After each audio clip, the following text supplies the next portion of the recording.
What is going on, everybody? Welcome to the best damn Dagannoth Kings guide ever. In this video, we're going to be checking out everything you need to know about the Dagannoth Kings, whether it be gear setups, recommended requirements, all of that good stuff. So without further ado, let's get into this one. Suggested requirements.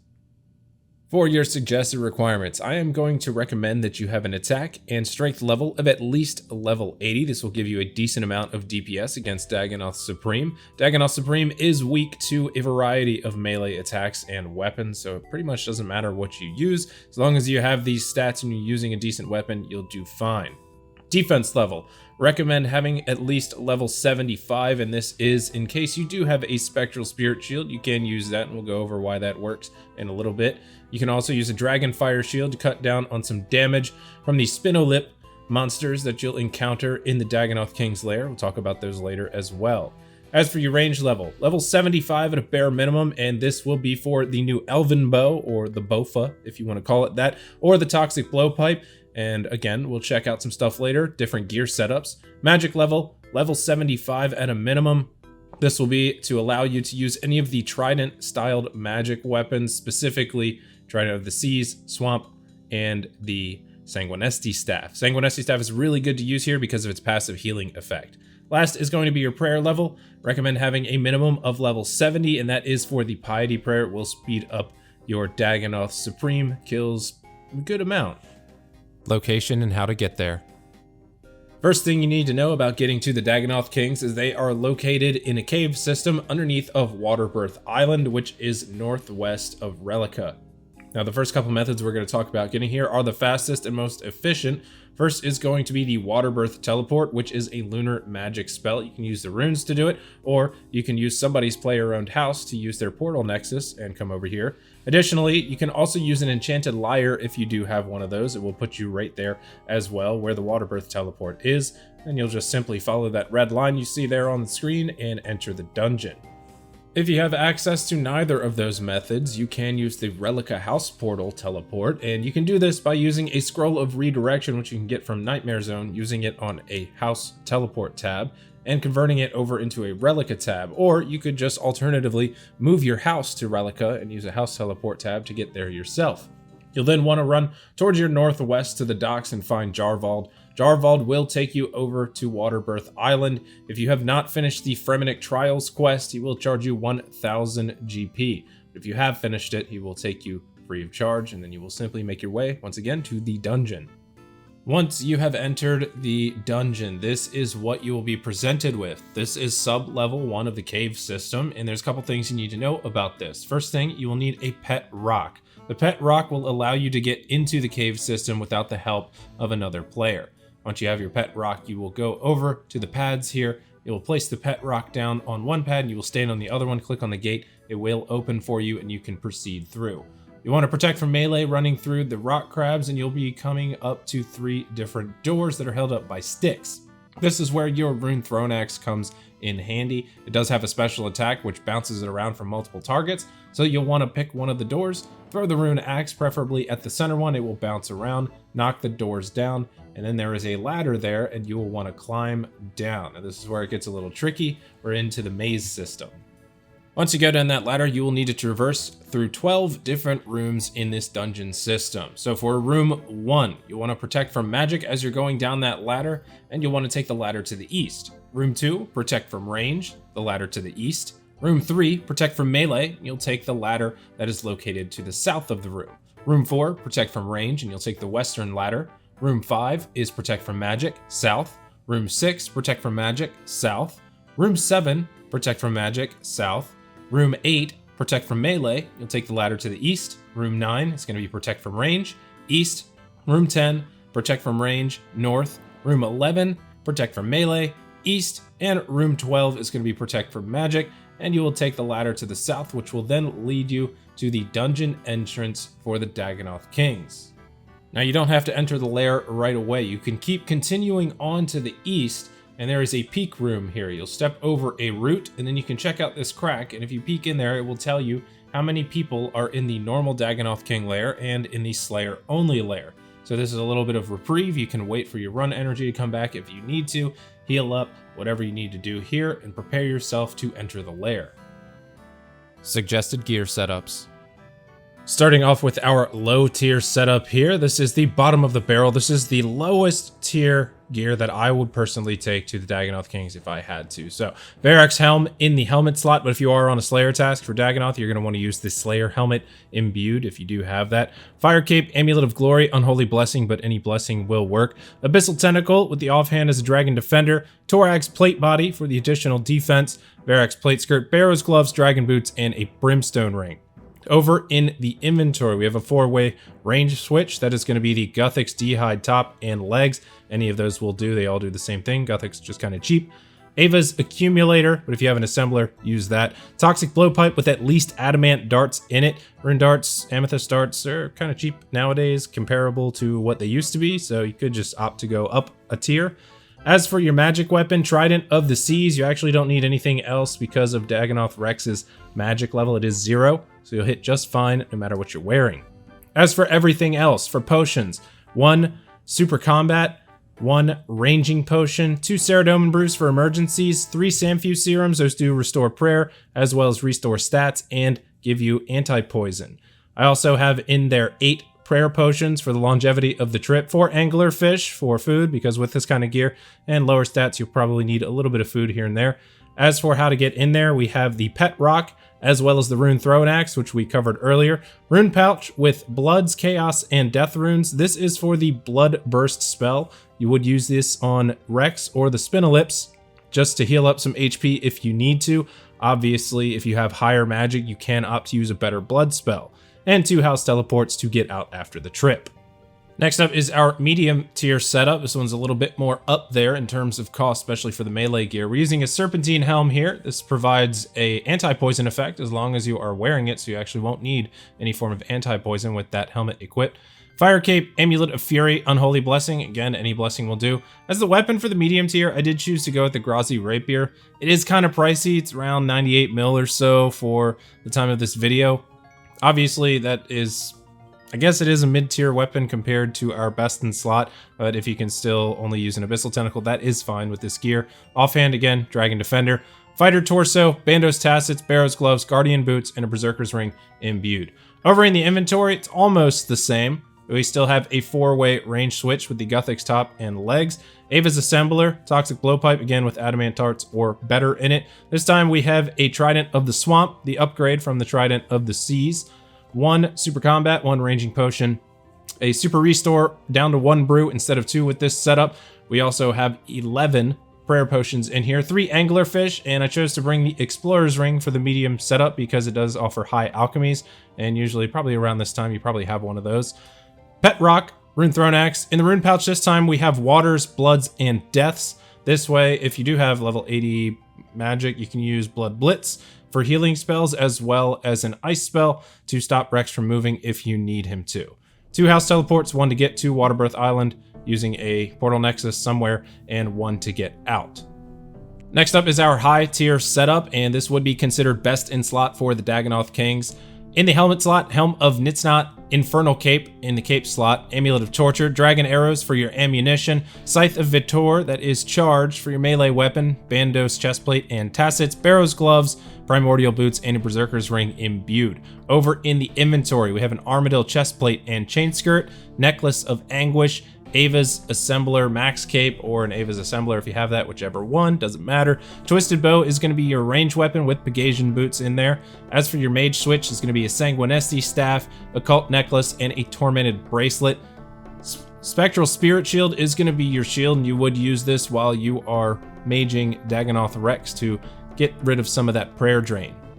Ceradomin Godsword for the heals, Explorer's Ring once again for the high alchemies. As for the potions, 1 Super Combat, 1 Ranging Potion, a Antidote ++, 1 Ceradomin Brew, and 8 Super Restores. Pet Rock, Rune Throwing Axe, in the Rune Pouch, again, Waters, Bloods, and Deaths. That would be for Ice Barrage and Blood Blitz. As for the house teleports, 1 to get there and 1 to get out.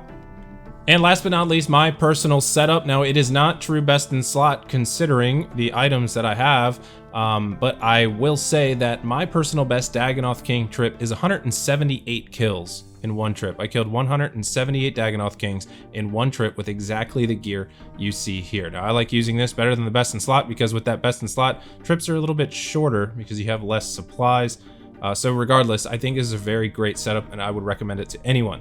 Helm of Nitsnot, the Nitsnot face guard in the helmet slot, fire cape, Amulet of Fury, Dragon Arrows, Scythe of Vitor, Bandos chestplate and tassets, Barrows gloves, Guardian boots, and a Brimstone ring. Over in my inventory, Armadale chestplate, Chain skirt, Twisted bow, Ava's Assembler max cape, Sanguinesti staff with an occult necklace, and the Spirit shield for when I am maging Rex, Ceridemon Godsword for the heals. As for this, I have chosen to bring 2 sets of Super Combat and Ranging Potion, 4 Samfuse Serums, 6 Prayer Potions, 2 Anglerfish, a Pet Rock Runethrown Axe, and in my rune pouch I have high level alchemies because the Ceridemon Godsword and the Sanguinesti staff keep me all kinds of healed up. I never really need food or anything like that. And my max cape for the teleport there and teleport out. Boss room layout. For our boss room layout, what you see on the screen now is the lair of the Dagannoth Kings. Now you'll see here I have some stuff marked. For the orange dots, these are the Spinolyps. The Spinolyps, they come out whenever they so please. It is random all around the edge of the water, and they will mage, range you, and they will melee you if one does happen to pop out and you're standing right on the edge. As for the circles here, these are the roam areas of the Dagannoth Kings. Now this is just kind of like a baseline. It's not exact, but it's very, very close to where they actually roam. Prime roams towards the northern part of the room, Supreme towards the western part and to the middle, and Rex roams mostly to the southeast, but can be in the middle of the area quite a lot. So you just want to pay attention to these and make sure that when you are safe spotting or when you're killing one, you want to try to stay out of the other's roam area. Now their roam area is what you see here, but they can still get aggressive towards you if they see you relatively close to the roam area. So you have to be wary of that. Mechanics and attacks. For the mechanics attacks, we will talk about the Spinolyps first. These are the little guys that I was just talking about that hang out around the edge of the water around the lair. The Spinolyps are able to poison you. That is why it is necessary to bring some form of antidote with you. They have a range-based magic attack which rolls on your ranged defense. That's actually why it's better to wear some sort of Barrows gear or high-level range defense gear here rather than something like a Carol's Top. If they are successfully hitting you, whenever they do hit you, it will drain 1 prayer point. The Spectral Spirit Shield will have this and drain 0 points of prayer half of the time. They have a max hit of only 10, and they never become unaggressive, so they will always attack you no matter how long you are there. Next up is going to be Dagannoth Prime. Dagannoth Prime, the Dagannoth Kings are very, very easy. Dagannoth Prime uses only magic attacks, no special attacks. It does have a magic level of 255, which is ideal for the Twisted Bow because of the way the damage multiplier and accuracy multiplier works. Dagannoth Prime does hit the hardest, has a max hit of 50. Next up is Dagannoth Supreme, uses ranged attacks only, max hit of 30, no special attacks here, and is very, very weak to all melee attacks. Really doesn't matter which melee weapon you use, as long as you have decent stats, you will do a lot of damage to Supreme very quickly. Dagannoth Rex is the last one. Dagannoth Rex uses melee attacks only and has the lowest max hit, only 26. As for the magic level and the defense of the magic level, 0. Dagannoth Rex actually has a magic level of 0, meaning he has absolutely no magic defense. That is why you can stand there in your full melee gear and still hit just as good as you would if you had full mage gear on. Example fights and kills. All right, so I'm all geared up and ready to go. First thing I want to do here is I want to grab a stamina potion. I'm going to take a dose of that, and I'm going to go back into my bank and grab my pet rock. It is a long run, so I want to make sure that I have enough run energy to get there. So I'm going to head over to my house, use my portal nexus, and I will see you guys when I get to the lair. All right, so here I am. Just got to the lair entrance. I'm going to go over and step over this route and get a little safe spot going here. And I want to check the cracks, see if anybody's in there. So we got standard cave. Nobody's in the standard cave, so that's pretty good. Now, if you are a little bit low on HP, like I am, I have 80 HP, I'm missing a little bit here, you can opt to aggro one of these, pull them over here to the wall, do some blood spells on them, or if you have a Sanguinesti staff like me, use that to heal up to full HP. As for me, I'm not really going to worry about it. I'm going to go ahead and get this trip started. Now, there's a couple things you can do here. Now, when you go down here, all the Dagannoth Kings might be right there by the ladder. They might all aggro on you. They might all try to kill you at the same time. Now what you can do here is you can go up and down the ladder. That would make them unaggressive towards you, and they just start walking around until you get a configuration that you like. Maybe you can only handle Supreme at one time. Maybe you can only handle Supreme and Prime at one time, maybe not all three. So you need to think about that before you go down. As for me, because I'm using good gear and I have max stats, I usually just tank all three of them if I need to while protecting from magic. So you're definitely always going to want to enter the lair with Protect from Magic on, because Prime does hit the hardest. Rex and Supreme, you can usually out heal. So I'm going to go ahead and get started. So I'm going to have a dose of my Super Combat Potion, turn on my Protect from Magic and my Preserve Prayer. I want to keep that Preserve Prayer. I want to stay boosted for as long as I possibly can. And I'm going to go ahead and head down into the standard cave, see what's going on. So this is good for me right now. So only Supreme right there. I got lucky here. Prime probably will aggro me. There he goes. So I'm just going to tank both of these guys here. And it won't be terrible. I'm taking a little bit of damage.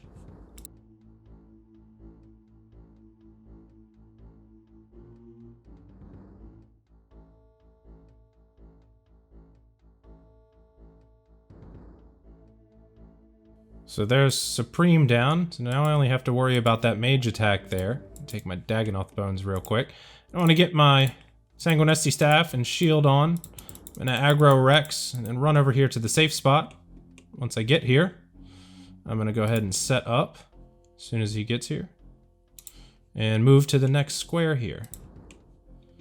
I did take quite a bit of damage here. Luckily, I have another angler fish there. Now this is all I'm going to need. I am actually not going to need any more food the entire time I'm here with the best in slot gear, because I have the Sanguinesti staff as well as a Ceridoma Godsword. That's why in the low and the medium tier, we have a little bit more food for instances like this. As for me, I don't have to worry about that, so I'm just going to keep going just like this.